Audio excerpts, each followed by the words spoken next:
Let's take a trip to St. Genevieve, Missouri. I don't know about you, but the town has such a fancy name. It sounds quite European if you think about it. This is where Cheryl Brennicky and her sister Jackie were born.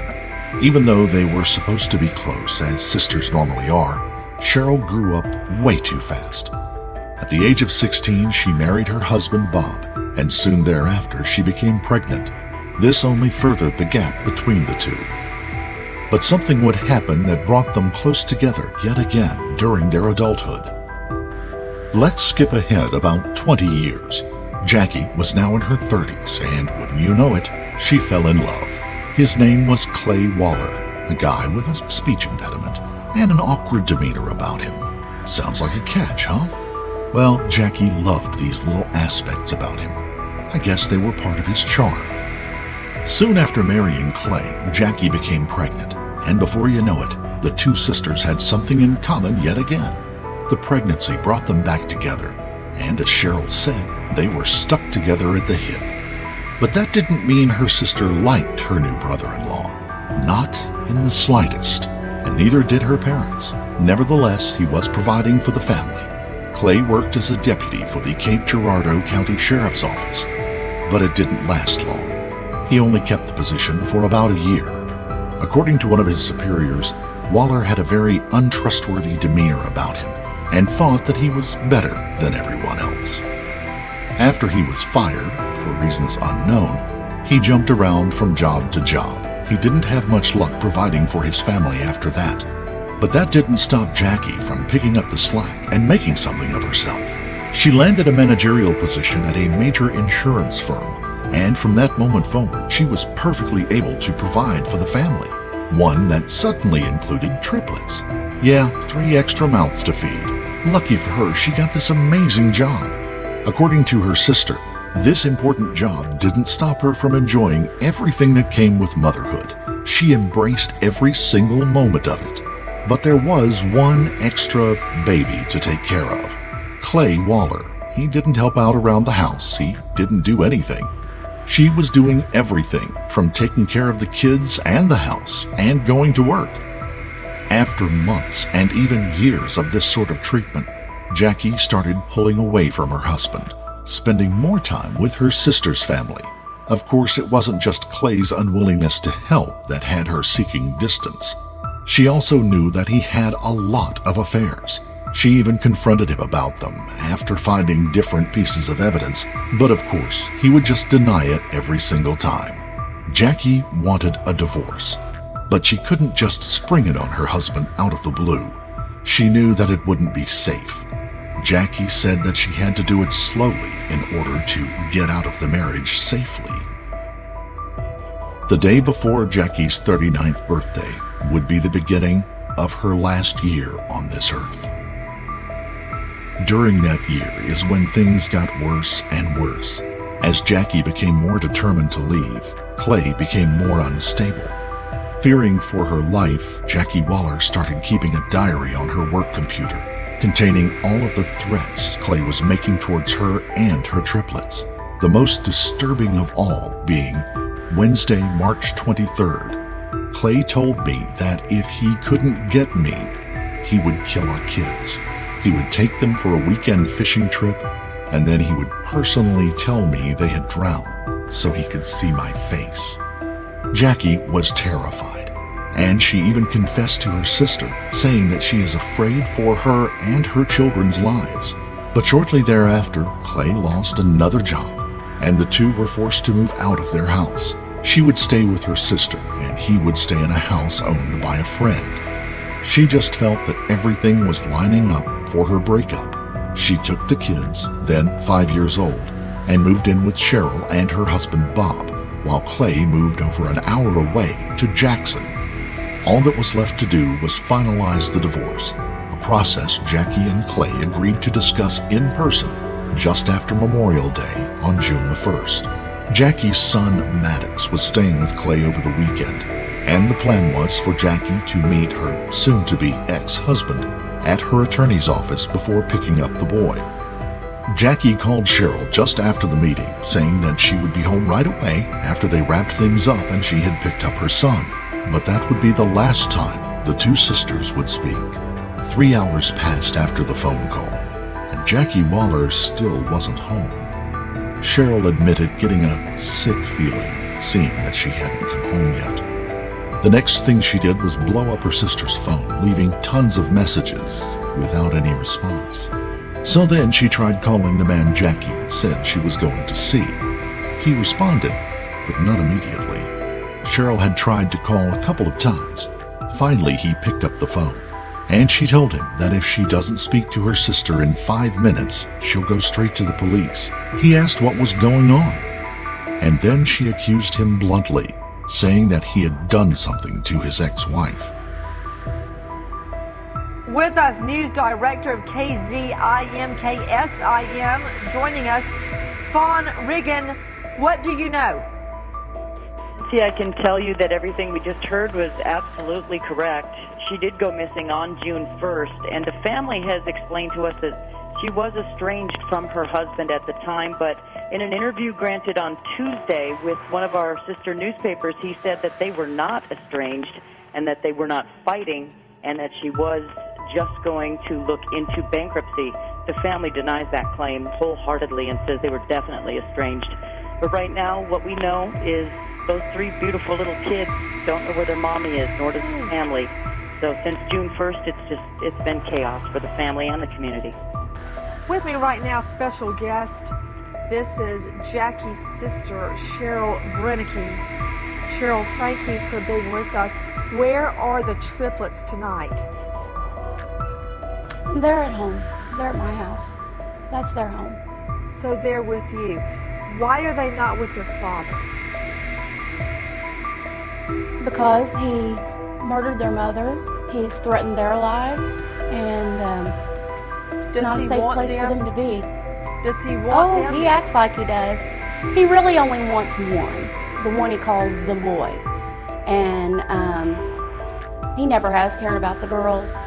And he'll take them if, he needs them, all 3, but so let me ask you make this. It look good. Let me ask you this, Cheryl. You're telling me that you've got custody, you have them physically right now, and he's not trying to get all 3 away? He doesn't want to take them home with him? Oh, he does. Yeah, he does.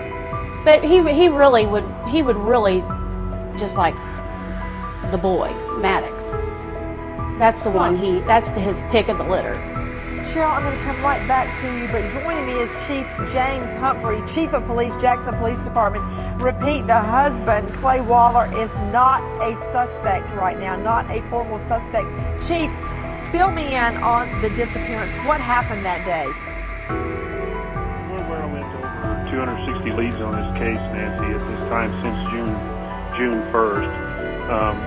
And through Cheryl, her last known whereabouts on that day was she was going to pick up her son Maddox, she was under the impression she was going to pick up her son Maddox at Clay's house at approximately 4 o'clock that afternoon on the 1st.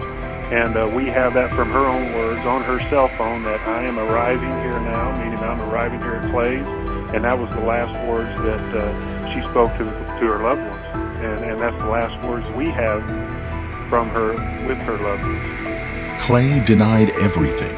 After leaving Jackie's other 2 triplets with their parents in St. Genevieve, she hopped in her car and made the hour-long drive down to Jackson. She walked into the Jackson PD and said that Clay Waller had killed her sister. She still had no evidence, but police officers were still listening to what she was saying. In fact, Jackson police sent a sergeant out to question Clay. When asked when was the last time he had seen her, he responded by saying that he had seen her all day. Clay tells the officers that Jackie had met him at a drugstore sometime after 11 a.m. Then the 2 had lunch. After that, they split up until 3 o'clock, when they met back up at the attorney's office. He says that after that appointment, Jackie came over not to pick up her son, who Clay said is actually staying with his girlfriend in Illinois, but because she wanted to discuss the divorce. The story sounded suspicious.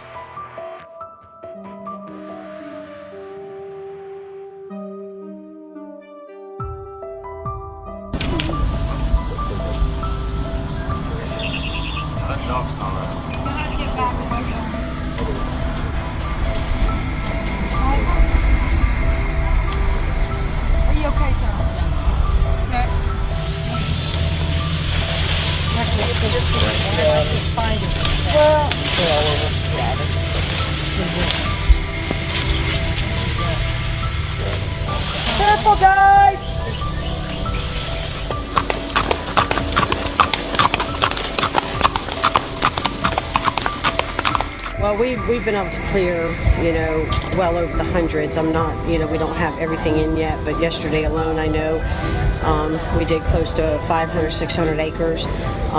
We also were able to clear some water areas, and basically we're just continuing to work. There's multiple areas that we have several teams going out to constantly, and then they come in, and of course the heat has been excruciating. So we're making people come in between assignments and rest and get hydrated again and take more water when they go back out. And so we've everybody's been pretty much following our protocol, because our main priority is keeping everyone safe. But there are some snakes, and of course the ticks are bad this time of year, but all in all, I think it's even too hot for the snakes. I think they're underground, and which is a good thing. But I hear we got some possible rain coming, and that's actually going to help intensify the search for the dogs, because a lot of our dogs have not been able to last more than 15 to 20 minutes in this heat. Just overwhelmed by the generosity of all these people coming out from all over the country. I mean, it's not just local people. It's from South Carolina, Florida, all different parts of the country, and we are just overwhelmed that they would come out and search for our daughter, and they don't even know her. And almost immediately, the team finds one very big clue. Jackie's car was discovered abandoned on this interstate. One tire was flat, as though it had been blown out. When investigators took a closer look at the flat tire, they noticed the puncture was intentional. The entire scene seemed staged. The officers contacted Clay, but he didn't want to say anything, telling them that he needs to call his lawyer instead. Not even 24 hours after Jackie had disappeared, Clay Waller had lawyered up, so detectives quickly applied for warrants to search Jackie's car, Clay's truck, and the house where he was staying. Agent Ritter saw something in the back of Jackie's car. It seemed to be a spot of blood. And then investigators searched Clay's truck. More blood smeared on the inside of the driver's side door was found. Both samples were sent to the lab, and unbelievably, when the results came, it turned out to be fish blood. Clay had intentionally put it on the door of his truck. He recorded himself with his cell phone doing so, saying that he had put the fish blood there basically as a test for law enforcement to see how sharp they are. But back at Clay's house, team members arrived to find the hallway carpet missing. They even located what they believed to be blood on the walls in the hallway. Investigators still had to determine where the blood came from, and after analysis, the blood was actually Jackie's. From that moment on, they were pretty sure the woman was not alive anymore. But without a body, there still wasn't enough to prove anything. Investigators began searching for clues by reconstructing the last day Jackie was seen alive. It starts at a drugstore where, at around 11 o'clock that day, Jackie is seen walking up to meet Clay. Approximately 2 hours later, Jackie was caught on an ATM surveillance video. That was the last video of her alive. But it's not the last they see of Clay. Hours after that, he's spotted inside a toy store wearing a completely different outfit. Another video captured Clay's truck. It had a trash can on the back and was also towing a small boat. Clay then washed it very meticulously, making sure to get rid of any stains, possibly blood stains.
The officers released images of the boat to the public.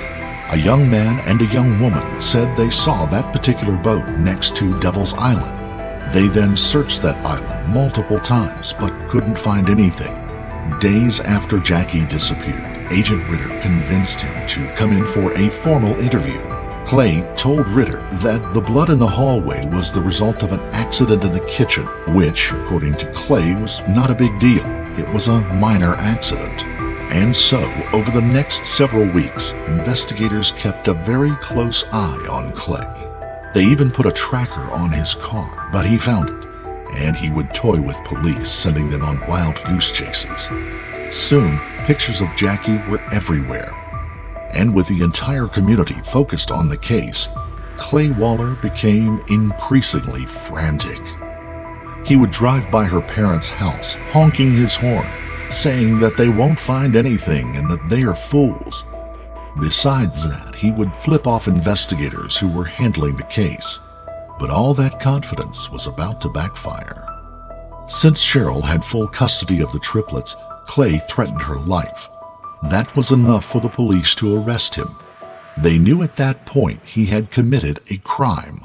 Before Clay was taken away, detectives tried to learn more about Jacque's disappearance. And as he has done from the beginning, he denies his involvement, claiming he's the real victim here. In fact, he has his own theories, pointing the finger for whatever happened to his wife at a former associate named Gary. The problem with that is, police have already disproven it. Willing to say a few words today? Well, I'll say it after the thing. Okay. I'll say it after the thing. Is there anything you'd like to say beforehand? Anything to the community, or? I just miss my wife and my kids, and we're just trying to fight to see them. Do you think you'll get that? Well, I hope so. I mean, it's been a hard time for us all. So we're just gonna keep hoping for the best. Well, I can't change how people feel. I mean, there's a lot of emotions that are running high right now.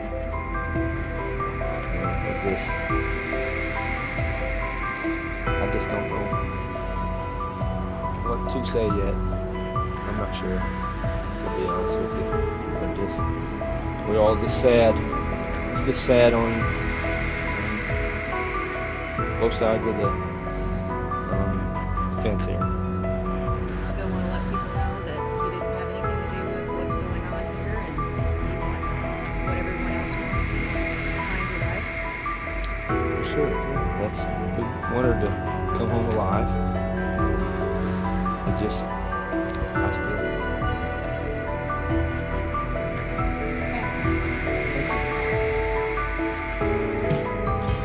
He eventually pleads guilty to the federal charge of threatening Jacque's sister and is sentenced to 5 years behind bars. At the same time, prosecutors worked to make sure he would also face justice for Jacque. After nearly 2 years of turning over every rock, prosecutors finally felt comfortable enough to prove their case. Clay was charged with murder in the first degree and tampering with physical evidence. But despite the attorney's best efforts, without a body, getting a conviction was no guarantee. Plus, even though Jacque's family wanted Clay to face the stiffest possible punishment, they wanted to see their daughter even more. So, the parties involved made a deal. The deal was for Clay Waller to plead guilty to second-degree murder and accept a sentence of 20 years in exchange for revealing what he did with Jacque. Finally, when the time came, Clay would lead investigators right back to the place they had searched before.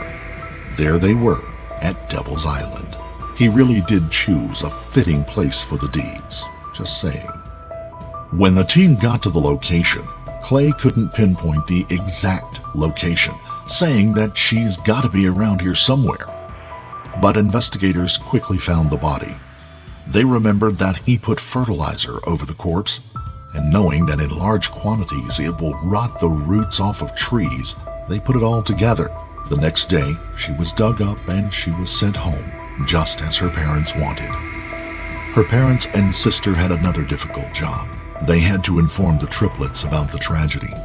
Finally, after the horrific news was broken, Jacque had her funeral, where all of her friends and family showed up. The funeral took place on the exact same day as her parents' 50th anniversary. Good evening. After 2 long, painful years, today family and friends laid Jacque Sue Waller to rest. At a packed church in Park Hills, they said goodbye to the mother of 3 who was murdered by her estranged husband on June 1st of 2011. Crystal Britt takes us to the service that was all about Jacque, her life, and her legacy. It's a day to celebrate the life of Jacque Sue Waller-True. A crowded sanctuary filled with family and friends who grieved the loss of Jacque for 2 years. On this day, closure for loved ones who endured such heartache and the unknown. I just want to say to the Rawson family, on behalf of everybody that's here, you have our respect, and you all have handled this whole thing with great dignity and class. On this day, instead of celebrating their 50th wedding anniversary, Stan and Ruby Rawson say their final farewells to their daughter. For 2 years, thousands of us have witnessed the strength of their wedding vows.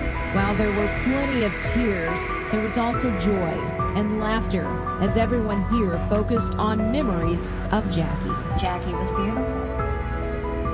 It was because her inner beauty shined so bright. Remembered as a hard worker, a loyal friend, but most of all, a mother. Jacque carried this brag book over the course of time of the triplets growing, and started off yay big, and it kept getting bigger and bigger. Friend Bly Gailmore talked about Jackie's quick wit and her practical jokes. Jacque embraced life and loved every minute. The life of the party, even at work. She would wear her boa. As you look around the crowd, several wore feather boas to honor Jackie's character. Yes, Jacque was fun, playful, kind-hearted. She was loving and she was lovable.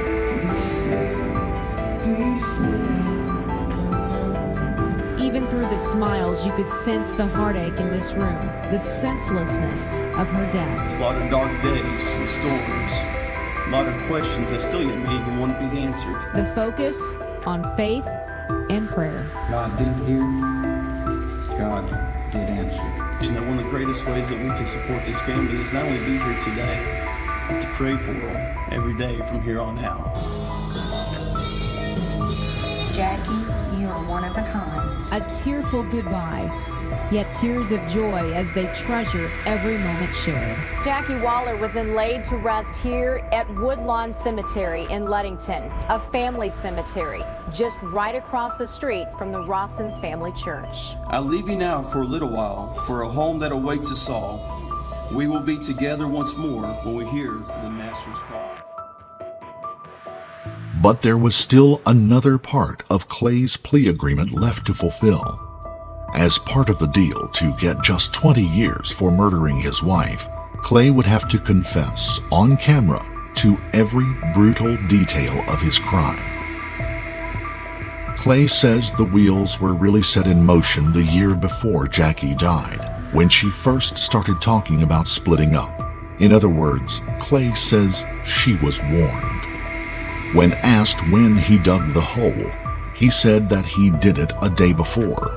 Of course, Clay gives another reason why she wanted to meet. He said that she requested to have sex with him one last time before the divorce was final. It was a stunning claim, and interrogators weren't buying it. Nor did they believe what Clay said next. He confessed that after going back to his place for sex, they ended up in the kitchen, where it all started by accident. Supposedly, Jacque was getting something from the fridge, and he was doing the same. At one point, he raised his head and accidentally hit her nose, making it bleed.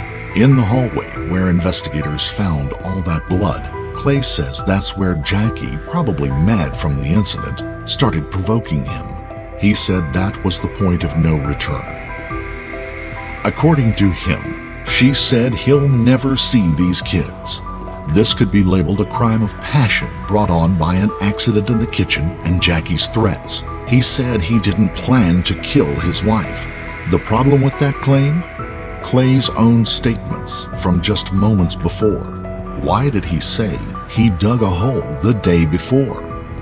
And that still wasn't the only thing that didn't add up. He was asked if he punched her, but he said that he did slap her over the face once and also put his forearm over her neck until she didn't move. But Jackie's autopsy told a different story, revealing multiple fractures to her face and skull consistent with blunt force trauma. It was clear that he was lying. But one thing the investigators do believe is Clay's claim that after he killed Jackie, he put her body in a trash can, loaded it into the back of his truck, then drove to meet his girlfriend and 5-year-old son at the toy store. Clay says that after he took Jackie across the river to Devil's Island, there, after dumping her into the pre-dug grave, he said a few final words. He said that all he wanted was his family. In the end, Clay's confession was hard for many to accept, lying his way through a confession and even blaming the victim. Because of his plea deal, Clay will only serve a maximum of 20 years. But as it turns out, prosecutors still had one more trick up their sleeves. Clay Waller has admitted to murdering the mother of his 3 children, but investigators still aren't convinced they've heard the whole truth, and they certainly haven't heard much regret. And if there's any doubt about that, a recorded jailhouse phone call between him and one of his relatives proves the man didn't regret anything. He was told to be apologetic, but Clay responded by saying that he's going to stand up in court and tell everyone to go fuck themselves. Why would he care about them if they don't care about him? It was clear that he was still considering himself a victim. The last thing he said was that he was sorry because he was going to jail, not because of what he did. Clay continued to say that he was happy with the 20-year sentence, thinking that's the most they could do to him. But it turns out that he got his hopes up. During his confession, Clay let slip that he dug his wife's grave in Illinois the night before the murder, then came back to Missouri to take her life. As luck would have it, that was a violation of a rarely used Interstate Domestic Violence Act. It was Clay's travel across state lines with the intent to commit domestic violence that resulted in a federal charge being filed. His punishment for that crime was a much heftier 35 years in prison. And that sentence won't even begin until he serves out the 20 years for murder. Before Clay was taken away to serve his time, he's forced to stand up in court and listen to Jackie's loved ones give victim impact statements. The most dramatic testimony coming from his own son.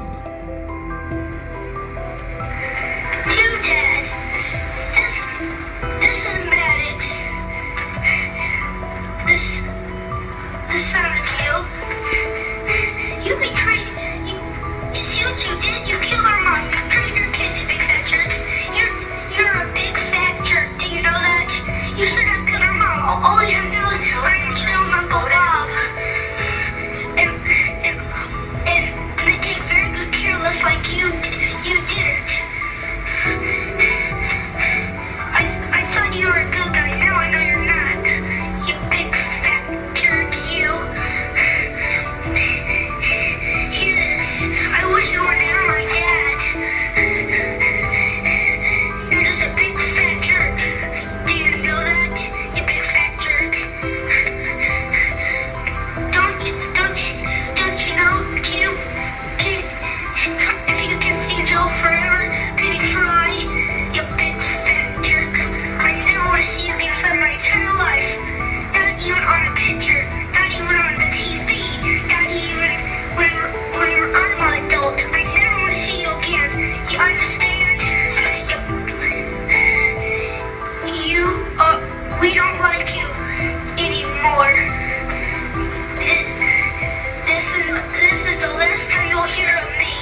Clay had no reaction to the words of his own child. Investigators noticed that his son's speech didn't impact him at all. But the story is not over. There is one final chapter to this deranged tale, and it was written by Clay himself. Police learned that the murderer had written a book detailing the killing of his wife and his actions later. He titled his book, "If You Take My Kids, I'll Kill You." Short and to the point, but we doubt it would be a bestseller. It was one last slap in the face to the family he tore apart. I think it just goes to show you that Clay Waller's depravity knows no bounds. But while Jackie's family remains forever fractured by what Clay has done, they are far from broken. The kids are adopted by their aunt and uncle. Cheryl says they are very good kids, and the best compliment she gets is that you can't even tell the struggles they have been through. When they are interviewed several years later, Maddox said that by giving his victim impact statement, he wanted to make a difference in the case. While all the triplets are angry with their dad and miss their mom, they are now being raised in a house full of love. Their mother's memory kept alive by the very woman who kickstarted the investigation into her death, Jackie's sister, Cheryl. If you found this story compelling, don't forget to like the video, comment down below your take on it, and please subscribe to the channel. Hit that notification bell in order to stay up to date each time we reveal a new shocking case. And until next time, stay safe and keep your eyes peeled. You never know what's lurking in the shadows.